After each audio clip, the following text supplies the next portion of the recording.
Всем привет, дорогие друзья! В кондитерском искусстве появился новый тренд, он быстро набирает свои обороты и популярность. И в сегодняшнем видео я хочу поделиться своей интерпретацией, своим видением этого замечательного нового тренда в кондитерском деле.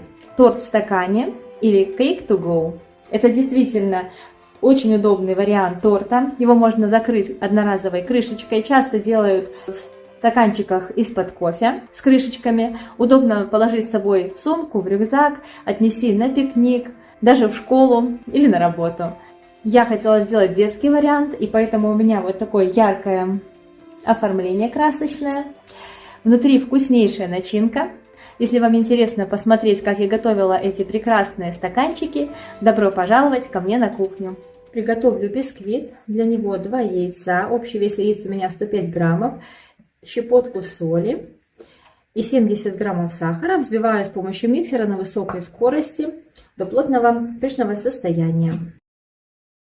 На взбивание вам понадобится 8-10 минут. Если у вас миксер мощный, как у меня, то может хватить 5-6 минут. Смешиваю муку, крахмал и разрыхлитель. Разрыхлителя у меня пол чайной ложечки, крахмала 20 грамм и муки 60 граммов. Перед введением в тесто все тщательно перемешаем до однородности, чтобы разрыхлитель равномерно распределился в муке. И добавляем разом всю муку. На маленькой скорости миксера немножечко вмешаю. Даже можно вот так вот сделать. И потом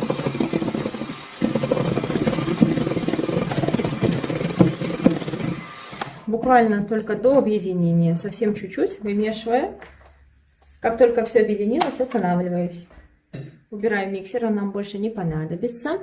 Снимаю из половинки лимона цедру, прям сразу в тесто.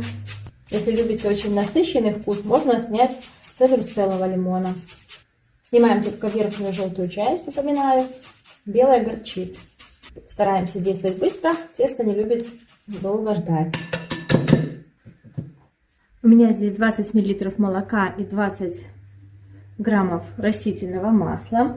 Беру немного теста и перемешиваю до однородности.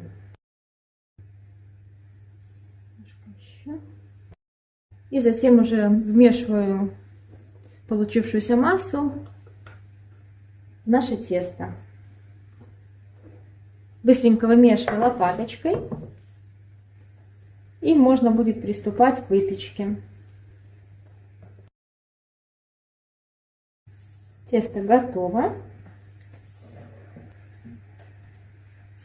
Берем рамку размером 24 на 24 сантиметра. Или же вот так вот противень я отгородила металлической специальной такой перегородочкой.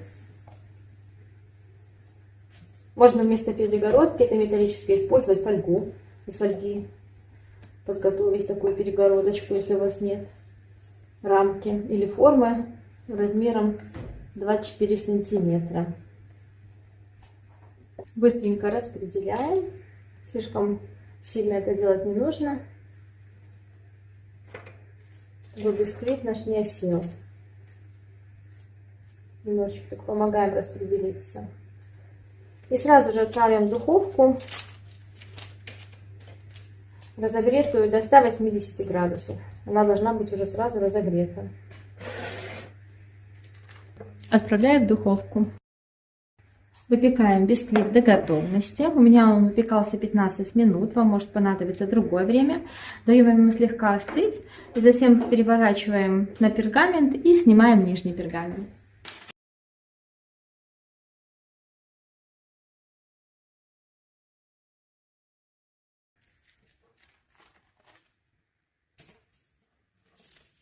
Когда бисквит полностью остынет, вырезаю из него кружочки вырубкой 5,5 сантиметров. Эта вырубка как раз подходит для моих стаканчиков, которые я буду использовать.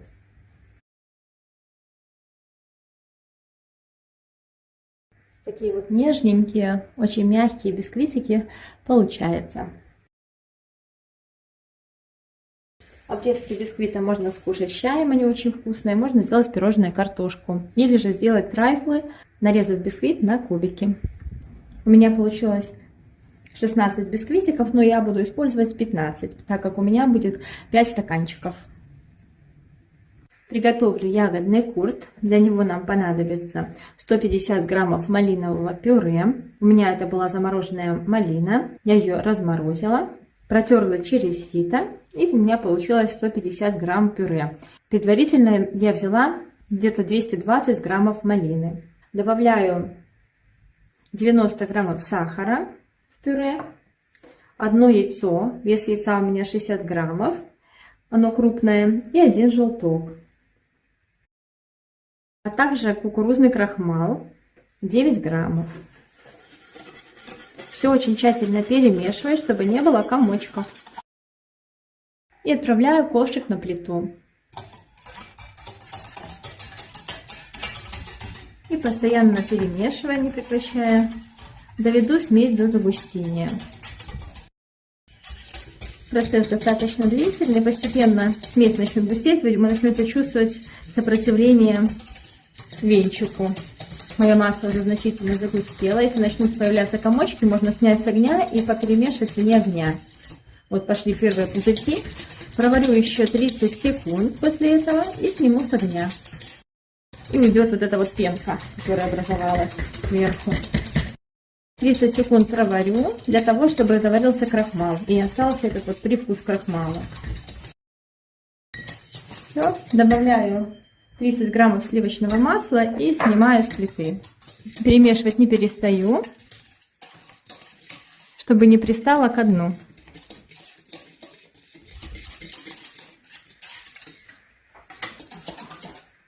Масло растворилось, чтобы курт был более однородным и гладким. Пробью с помощью погружного блендера. Масса сразу становится более такая гладкая.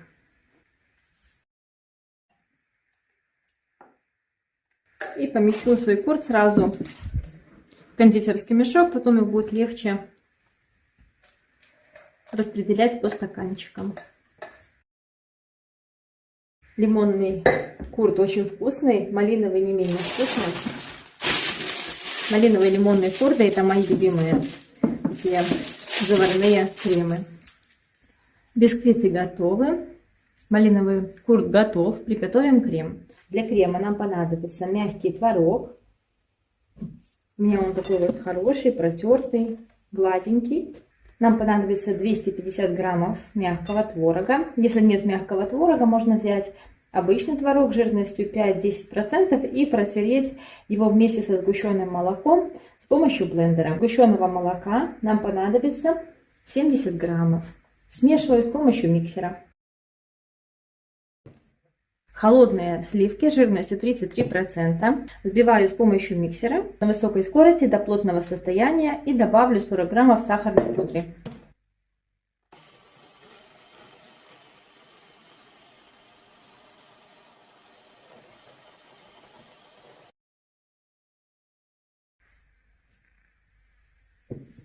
И добавляю сливки к творогу со сгущенкой.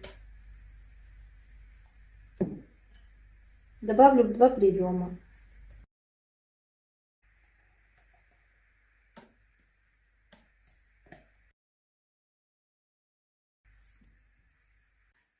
Пять граммов желатина. Залила холодной водой 25 мл. Оставила для набухания на минут 15.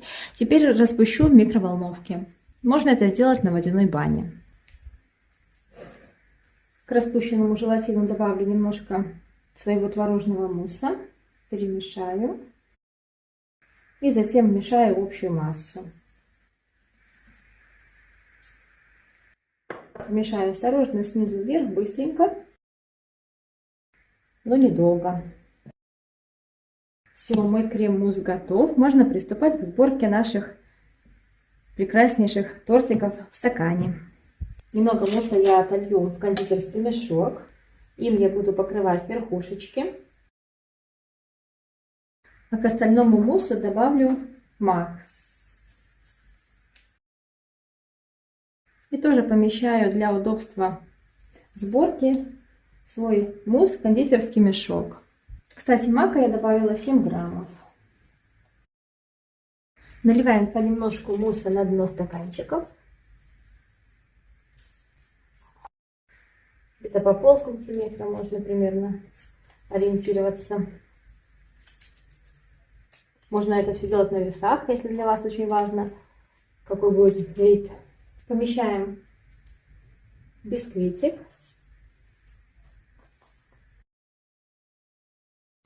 У меня стаканчики по 200 миллилитров. Если хотите, чтобы был тортик больше, выбирайте стаканчики большего диаметра и большего объема. Помещаем ровно бисквитики и следим за тем, чтобы не было воздуха. Осталось там. После чего наливаем малиновый курт.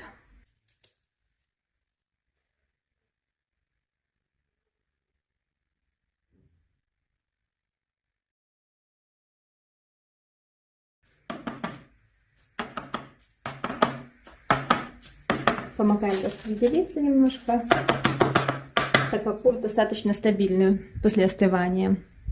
И на ягодные курты размещаю свежую малинку. Если не свежая, можно взять замороженную, только такую, которая хорошо держит форму. Вот такую, например. Я помещаю по 5 штучек где-то в каждый стакан. И немножко вдавливаю их в сам наш вот этот крем. Наливаем немножечко мусса. Ой, или что мы сделаем сюда? Ну да, нальем. Только столько, чтобы прикрыть малину.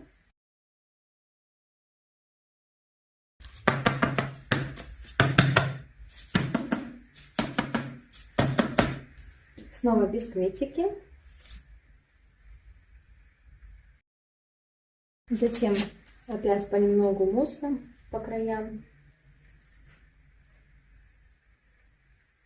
Обязательно.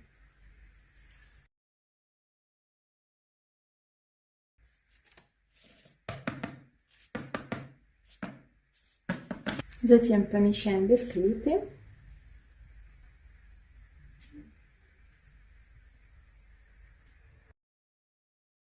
Так вот немножко вкручиваю, чтобы не оставалось воздуха. И теперь осталось нанести понемножку хурда и сверху залить белым муссом.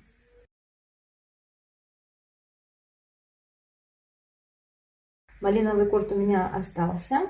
Можно, в принципе, сделать половину нормы того, что я приготовила, но он такой вкусный, что я не могу делать его мало. Я обязательно делаю его всегда больше. И потом его можно съесть просто ложками с кофе. Или же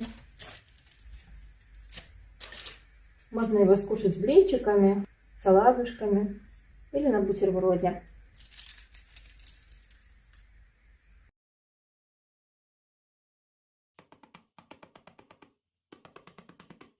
Верх должен быть идеально ровным, поэтому я хорошенечко отстукиваю, пока мусс не застыл, чтобы потом можно было украшать.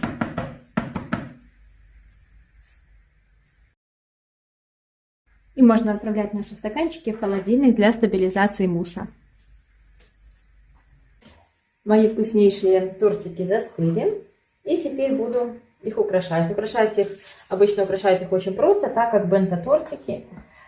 Я здесь смешала масло сливочное жирностью 82,5% и сахарную пудру 1 к 1, 10 грамм масла, 10 грамм пудры. И добавила пищевой краситель топ-продукт. Нарисуем на одном десерте просто сердечки.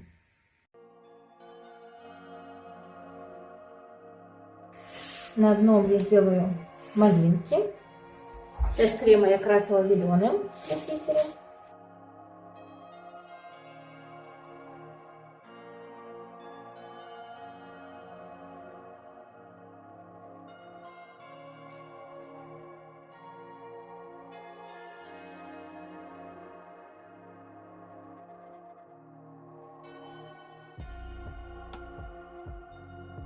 Я поставлю коробочку для 2 капкейков.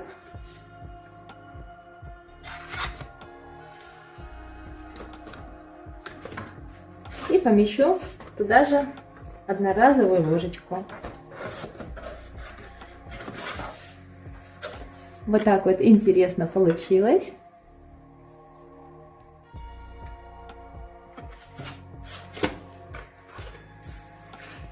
Я в восторге от этого десерта. Надеюсь, и вам он также понравится. И попробуем разрезать, как это модно делают.